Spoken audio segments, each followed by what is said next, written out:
Gravando. Olá a todos, obrigado aí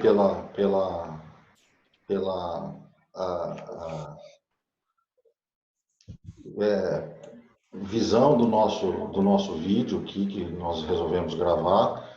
O tema é super atual em razão da pandemia que estamos passando.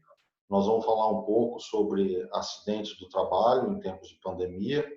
Obviamente é um tema muito extenso, a gente não pretende esgotar esse tema aqui nesse bate-papo, mas sim passar um panorama do que eventualmente acontece legalmente sobre o tema e os profissionais dos serviços essenciais que estão hoje na linha de frente aí no combate ao coronavírus, não só os profissionais de saúde, mas também os profissionais que estão trabalhando no comércio, no transporte, nos supermercados, nas farmácias. A gente vai falar um pouco sobre a entrega dos equipamentos de proteção individual, da eficácia desses equipamentos, né, e da possibilidade, enfim, de se ocorrer algum acidente de trabalho, se isso configuraria acidente de trabalho, não configuraria, se daria direito à indenização ou não, e também falar um pouco sobre o que o empregador pode também alegar eventualmente numa defesa, porque também é notório, então essa questão é de difícil manejo hoje, antes de ser levada aos tribunais, que certamente receberão as demandas. O empregador hoje tem dificuldade na aquisição dos equipamentos, é notório isso. Então, será que eles vão poder alegar força maior também nas suas defesas? Como isso tudo vai seguir daqui para frente? Até ontem, nós tínhamos a vigência do artigo 29 da medida provisória 927, que falava que o contágio do coronavírus não seria tido como um acidente de trabalho, salvo comprovação do nexo causal. Ontem, o STF suspendeu o artigo 29 da medida provisória, portanto, passou a ter validade a nossa legislação ordinária, né? Então, portanto, é considerado acidente de trabalho, passível das indenizações e dos pleitos todos que a gente conhece. Então, assim, a gente está dando o start aqui no bate-papo e vamos trocar um pouquinho de ideias sobre essas questões, sem querer esgotá-las, mas tendo essa visão aí, tanto do empregado quanto do empregador, para o manejo dessas ações que certamente serão postas ao crivo do judiciário, que, aliás, tem se mostrado muito eficaz nas decisões entre os conflitos aí, e o que a gente tem visto dos mandos e desmandos, é o judiciário que tem sobressaído de forma ímpar nas decisões aí para controlar os mais variados temas e as mais variadas vontades pessoais que a gente tem visto, infelizmente, no Brasil. Então, essa foi nossa ideia e vamos lá. Bom, pessoal, tudo bem? Obrigado de vocês estarem aqui acompanhando esse nosso debate, né? Eu acho que esse é um projeto muito legal nosso, de tentar trazer para vocês aqui algumas atualidades que vem acontecendo em relação a essa pandemia terrível que está assolando o mundo. É importante dizer que o porquê da importância desse tema. Veja, profissionais da saúde, hoje, que estão ali no combate direto do coronavírus, do Covid-19, esses profissionais da saúde, eles têm que, de algum modo, também ter alguma segurança naquilo que estão fazendo. Ou seja, se outros trabalhadores eles sofrerem algum dano em decorrência do seu trabalho, como é que eles vão ser indenizados? Como é que eles vão ser reparados? Como é que a família deles vai ficar depois disso daí, não é? Então, para vocês poderem entender em relação a isso, eu passo primeiro a definição de que traz o artigo 19 da Lei 8.213, que ela fala do acidente de trabalho, é aquele que ocorre pelo exercício do trabalho a serviço da empresa, ou do empregador doméstico, ou pelo exercício do trabalho dos segurados, referido no inciso 7 do artigo 11 desta lei, provocando lesão corporal ou perturbação funcional que cause morte ou a perda ou redução permanente temporária da capacidade para o trabalho. Bom, isso significa o seguinte: para ser caracterizado acidente de trabalho, evidentemente que ele tem que ocorrer em decorrência da atividade do serviço prestado. No caso do profissional de saúde, fica fácil da gente poder entender isso, em que são aqueles que trabalham em hospitais, médicos, enfermeiros, os atendentes, os auxiliares de enfermagem, que estão diretamente ali nesse combate. E não basta apenas que estejam no combate sejam esses infectados pelo coronavírus.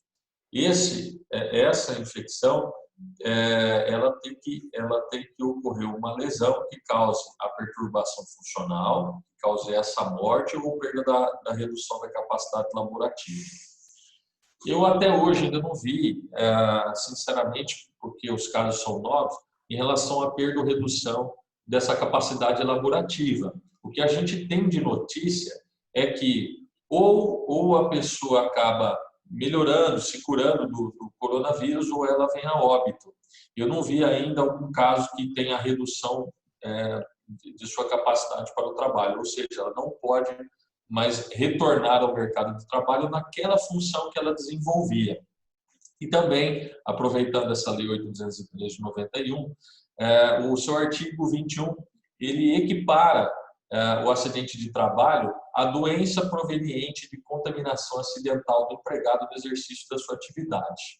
Trago aqui, então, algumas matérias de jornais, matérias vinculadas também na internet, que trazem algumas desses dados para a gente poder analisar.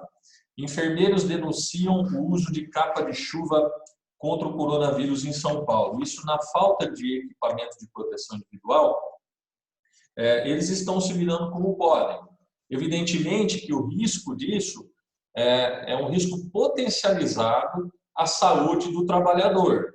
E sendo esse risco potencializado, obviamente que esse trabalhador ele pode sofrer mais facilmente uma lesão do que os demais que estão protegidos ou que não estão nesse combate. Outra notícia: 11 médicos já morreram no Rio de Janeiro vítimas do coronavírus, diz o Conselho Regional de Medicina do Rio de Janeiro. Olha, isso tem sido uma constante do número de profissionais de saúde que são infectados, não só aqui no Brasil, mas como no resto do mundo. E aí, qual que é a preocupação disso? A preocupação é de ver como que a família dessas, então, vítimas, que elas vão poder ser indenizadas. Será que esses óbitos em decorrência do trabalho são considerados acidente de trabalho proveniente de uma doença profissional ou não são? Então, eu trago mais uma matéria. Em um mês, médicos registram 3,1 mil denúncias de falta de equipamentos de proteção para atuar contra o coronavírus. E mais uma aqui, da revista Época: temendo contaminação, médica se afasta do combate ao Covid-19. E ela diz: não pude expor minha família. Ou seja, esses profissionais eles estão denunciando que com o avanço dessa doença, não existe equipamento de proteção suficiente para os profissionais ali da saúde, tendo visto o grande número de casos. E esses profissionais estão se contaminando, estão também acrescendo ao número de internações em leitos de UTI, e muitos desses profissionais vão a óbito. Traz o artigo 21 que se equipara ao acidente de trabalho a doença proveniente de contaminação acidental. Veja, se porventura, qual que é a ideia disso? Se porventura ele sofreu essa contaminação pela ausência de EPI, ali está, na minha visão, comprovado o nexo de causalidade entre aquela lesão que ele teve com o dano sofrido. E por isso, ele, na minha visão, deveria ser indenizado. Ele, no caso, a família dele. Se porventura, lá na frente, houver a redução da capacidade para o trabalho, ele vai ser indenizado na forma da legislação trabalhista e da legislação civil. Então, eu faço primeiro essas análises aí, e aí eu passo agora a palavra ao Dr. Rodrigo, que vai, evidentemente, esmiuçar um pouquinho mais ali desse tema em relação a essa legislação. Obrigado, doutor Hélio. Obrigado aos meus colegas, meus pares. Realmente saudar as pessoas que dedicaram um pouquinho do seu tempo para discutir essa questão com a gente. É uma questão importante. Eu queria ressaltar, Hélio, Renato e Fernando, algumas questões importantes, até me permitindo ser redundante se alguma coisa já foi comentada por vocês, mas é importante. O primeiro ponto que eu gostaria de destacar é que com a queda do artigo 29 da 927, que o Supremo ontem veio a suspender, o Supremo suspende isso muito em cima do que a Constituição prevê no artigo 7º, lá no caput, né, da vedação do retrocesso social e trabalhista, e no inciso 22 do mesmo artigo 7º, que fala da garantia 22, vamos estar aqui,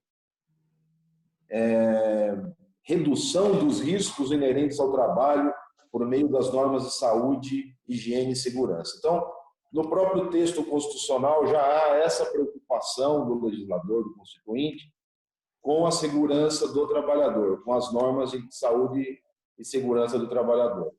E também, alguns dias antes da suspensão do artigo 29 da MP 927, veio também a perda de eficácia, né, ou a caducidade da 905, que tentava extirpar desse modelo jurídico o acidente de trajeto. Então, também, em cima um pouco do que o Renato e o Hélio falaram, a gente foca muito hoje, o Supremo focou muito hoje na questão da responsabilidade objetiva.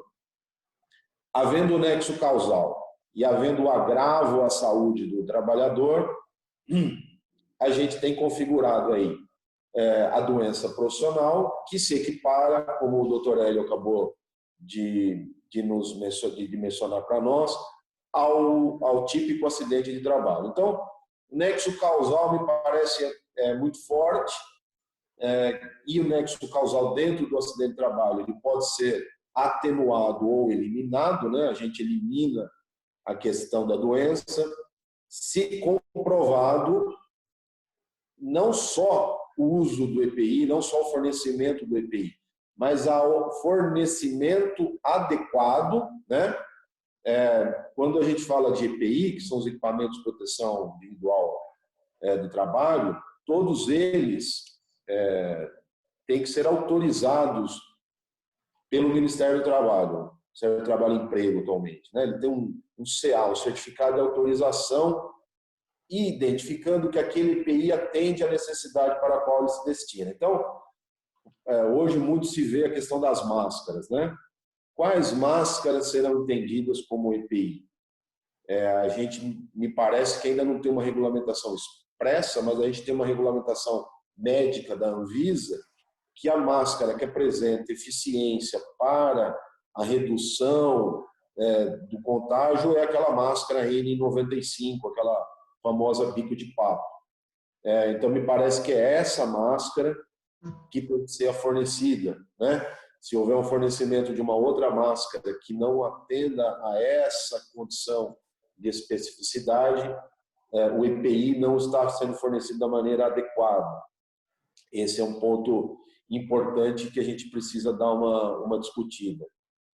E também na questão com a suspensão do artigo 29, também pouco importa a culpa do empregador, né? A gente fica no acidente de trabalho típico, onde a gente, no meu entendimento, precisa observar nexo causal, atividade desenvolvida e o agravo que acometeu a saúde e a segurança do trabalhador. O Dr. Hélio estava até comentando agora as reportagens que nós temos visto na mídia diariamente, né, de médicos com capa de chuva, médicos com óculos que não são aprovados pelos organismos de saúde, né? Isso tem muito mais um condão de tentativa, né, de uma defesa de contaminação do que efetivamente o condão de ser um equipamento de proteção individual. E uma outra questão também que a gente sempre pensa em acidente de trabalho, também são os EPCs, né? Os equipamentos de proteção coletiva, né?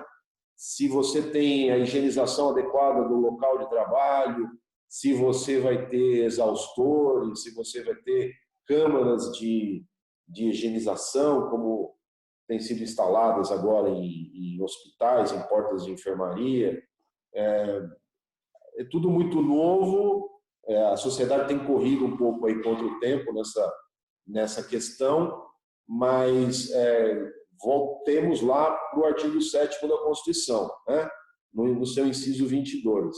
Então, nós temos que observar que a Constituição prevê como garantia do trabalhador, direito dos trabalhadores, urbanos e rurais, além de outros que vierem, que visem a melhoria da sua condição social. O caput do artigo 7º está lá escrito o princípio da vedação do retrocesso, né? Então, tudo que vier é para melhorar, é para somar positivamente. Então, mas mesmo nessa questão, a gente olha o inciso 22 e verifica lá que é um direito, é uma garantia do trabalhador, que a redução dos riscos inerentes ao trabalho. Então, agora nós temos um risco potencialmente agressivo, novo, né, devastador. Basta ver o que está acontecendo nos Estados Unidos da América do Norte, a maior economia do mundo, está algumas semanas à nossa frente em relação a esse estágio de contaminação, o que serve como um cenário do que pode acontecer conosco. Esse cenário novo aparecendo lá, e eles, talvez por não encontrarem no ordenamento jurídico deles algo tão importante, né, em nível constitucional como nós temos, os trabalhadores estão simplesmente sendo mandados embora. O número de desempregados nos Estados Unidos, fechado hoje, é assustador. É 22% de desempregados, né? Porque eles não têm garantias constitucionais para o emprego como nós temos aqui. Então, basta que o empregador diga: amanhã você não vem mais. Não tem aviso prévio, não tem fundo de garantia, o contrato é encerrado. Nós temos esse arcabouço de proteção que precisa ser acionado. Claro que também nós precisamos olhar, está lá na Constituição também, a garantia à livre iniciativa, né? Garantia ao empreendedorismo. Então, a gente precisa observar também, como o Dr. Renato muito bem pontuou, como que as empresas vão adquirir isso no mercado, né? Eu lembro, essa discussão se teve muito na época dos PNEs, os portadores das necessidades especiais, quando algumas empresas, por força das suas especificidades, não conseguiam simplesmente contratar esse tipo de profissional, né? Imagina uma transportadora de caminhões, né? Ela não consegue contratar o quadro motoristas, por questões óbvias, para poder preencher. Então, essa é uma discussão que se promoveu naquele momento, também como uma forma de você colocar no meio termo essa questão, né? Você trazer aí uma mediação para esse tema. Então, são questões importantes. Eu acho muito importante a gente observar o artigo 7º da Constituição, nessa questão da observância da proteção à saúde do trabalhador, observar agora que o acidente de trajeto volta a ser considerado acidente de trabalho, né? Enquanto não tiver uma outra medida provisória que possa regular o tema, nesse momento, desde segunda-feira, o acidente de trajeto volta a ser regulado como acidente de trabalho. Ontem a gente teve a volta da responsabilidade objetiva, e a questão dos EPIs, eles precisam ser adequados, não adianta fornecer a famosa máscara da vovó, né, que não vai proteger o enfermeiro, não vai proteger o médico, não vai proteger o anestesista que convive com esse vírus cotidianamente. Acho que são esses pontos importantes e que trazem nesse momento, sob a luz do artigo 7º, né, o artigo 7º iluminando essa questão, a necessidade de que a gente crie na jurisprudência e no Poder Judiciário o entendimento de que esse respaldo é importante, porque senão nós vamos ter daqui a pouco um número devastador de desemprego aqui no Brasil, não vai ser tão grande como nos Estados Unidos. Nós capazes, hoje fechou o trimestre, né, olhando para trás, o Brasil sempre olha para trás no desemprego, hoje fechou o trimestre com 1,2 acima, né? 1,2 pontos acima do que foi o trimestre anterior. Já mostra que o Brasil já vinha, no começo do ano, num processo de desemprego ou de subemprego. Próximo trimestre vai ser devastador também para nós, principalmente com os profissionais afastados da saúde, né? Eu acho que a gente tem que olhar com carinho esse pessoal aí, tá bom? Levo esses pontos à análise de vocês. Só antes de continuar, também eu precisava falar, a gente entrar ali um pouquinho só no tema em relação ao nexo técnico epidemiológico previdenciário, conhecido ali do INSS, né? Nós até vamos ver agora como é que o INSS vai reagir a isso. Na concessão ou não de auxílio acidente, auxílio doença, aliás, acidentário, ou aposentadoria por invalidez acidentária, nos termos do seu nexo técnico epidemiológico, né? Só para quem está em casa poder entender, o nexo técnico epidemiológico, a partir do cruzamento, a partir do cruzamento das informações de código do Código da Classificação Internacional das Doenças, o denominado CID-10, e o Código de Classificação Nacional da Atividade Econômica, CNAE, aponta a existência de uma relação entre a lesão e o agravo e a atividade desenvolvida pelo trabalhador.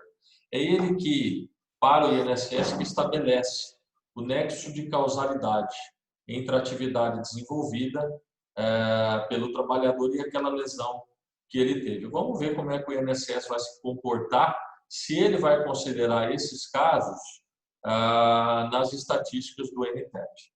Passo a palavra para o Dr. Fernando, então. Bom dia. Obrigado a todos por estar acompanhando a gente. A gente vai postar esse vídeo no nosso canal no YouTube. A gente vai agradecer a todos que curtirem, que acompanharem, né? Um bate-papo muito interessante, um bate-papo atual, né?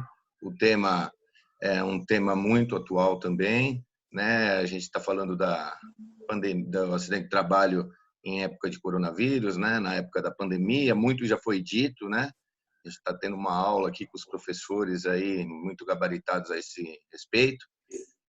Eu também concordo com tudo que já foi dito até agora, principalmente em relação ao artigo 29 ontem, que o STF, né, suspendeu a eficácia, né? Isso é muito interessante, porque agora apenas preciso só o nexo de causalidade, né? Não é preciso ocorrer mais nada a esse respeito. Então, como o doutor Hélio, o doutor Rodrigo, o doutor Renato falou, o médico ou o enfermeiro, não só essas atividades, né? As atividades consideradas essenciais, pelo que eu entendi nos votos dos ministros, né? Por falta, como foi dito, de um EPI que efetivamente acabe com proteja o trabalhador, né? E o trabalhador venha adquirir o contágio nesses serviços, já está configurado o acidente de trabalho, ao meu entendimento, né?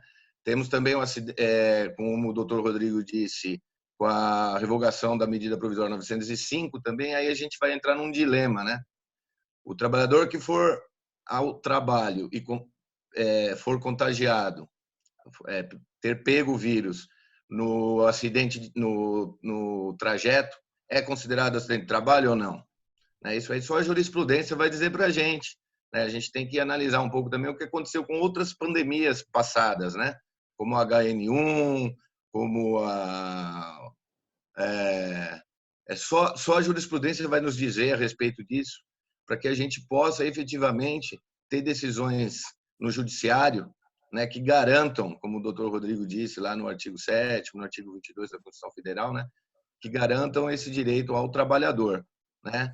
É uma questão muito nova, é uma questão que vai depender de bastante estudo, né? A gente está começando esse nosso projeto, e é um projeto bem interessante, e eu acho que tudo já foi dito, né? Gostei muito de ouvir vocês, achei muito interessante, e a gente espera que vocês gostem do nosso vídeo. Eu vou passar para o Dr. Renato aí para as considerações finais ou para algum bate-papo entre os demais, alguma questão que faltou ser debatida. Posso entrar de novo no debate? Eu gosto de ficar entrando no debate em relação a algumas questões. Eu acho que faltou para o pessoal de casa a gente também falar um pouquinho sobre a culpa e, eventualmente, a culpa subjetiva e a culpa objetiva. O Dr. Renato acho que deve entrar um pouco ali nesse tema, e a gente vai falar sobre a culpa patronal, que trata também do artigo 157 ali da CLT, né? Que ela pode ser caracterizada tanto pela violação à norma legal, quanto pela culpa por violação ao dever geral de cautela, né? Aqui se incluindo os deveres de prevenção e precaução nos termos do artigo 157, inciso 1 e 2 da CLT. Não é? A culpa em relação a isso, ou se seria uma responsabilidade objetiva de que trata o parágrafo único do artigo 927 do Código Civil. O doutor Renato, que conhece bem o tema em relação à culpa objetiva e à culpa subjetiva, tenho certeza que vai entrar um pouco ali nesse tema para que o pessoal de casa possa entender se a empresa pode ser considerada culpada em relação a isso, se a culpa dela é uma culpa de que tem que ser comprovada, ou se pela ausência dos equipamentos de proteção individual, se essa culpa já é presumida. E aí sim entraria no artigo 900, no parágrafo único do artigo 927 do Código Civil. Vocês consideram isso daí também?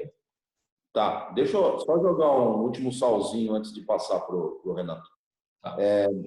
Para a gente discutir também o ato ilícito na culpa que poderia gerar um dano moral além da doença profissional, além do ressarcimento, além da questão previdenciária, né, do afastamento da caracterização da doença profissional, a existência da culpa ou do dolo, né, no não fornecimento do EPI.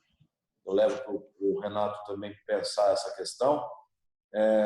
Como é que ficaria na questão do dano moral também, um eventual dano moral, né? O dano moral e o material, né? O dano material. A pensão vitalícia. Então, dessas figuras de responsabilidade objetiva ou subjetiva, e em cima também dessa questão, em descobrindo uma negligência, uma imprudência, imperícia, ou mesmo o dolo efetivo ou eventual, né? Às vezes o risco é tão grande que a gente tem o dolo eventual, né?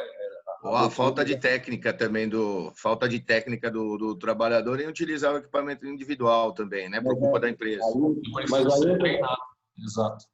Aí temos que pensar se é falta de técnica do trabalhador ou falta de orientação da empresa, porque a empresa tem o dever de fornecer, instruir e exigir, né? Perfeitamente. Por favor, o que você acha a respeito disso? Esse tema é muito extenso, a gente não vai conseguir, de fato, esgotar aqui, mas a questão da responsabilidade civil subjetiva ou objetiva. Nesse caso, eu entendo que com a revogação do artigo 29 da medida provisória, passa a ter vigência novamente o 927 do Código Civil, que ele trata da responsabilidade civil subjetiva. Então, no meu entendimento, não só tem que ser provado o nexo causal, como também a efetiva entrega e supervisão do uso dos equipamentos de proteção, né? Para dar direito a possível indenização, seja material ou seja moral. A minha interpretação é que não se trata de responsabilidade objetiva, eu pauto que seja responsabilidade subjetiva, então, portanto, os equipamentos têm que ser demonstrados a entrega, a eficácia e a utilização correta. Porém,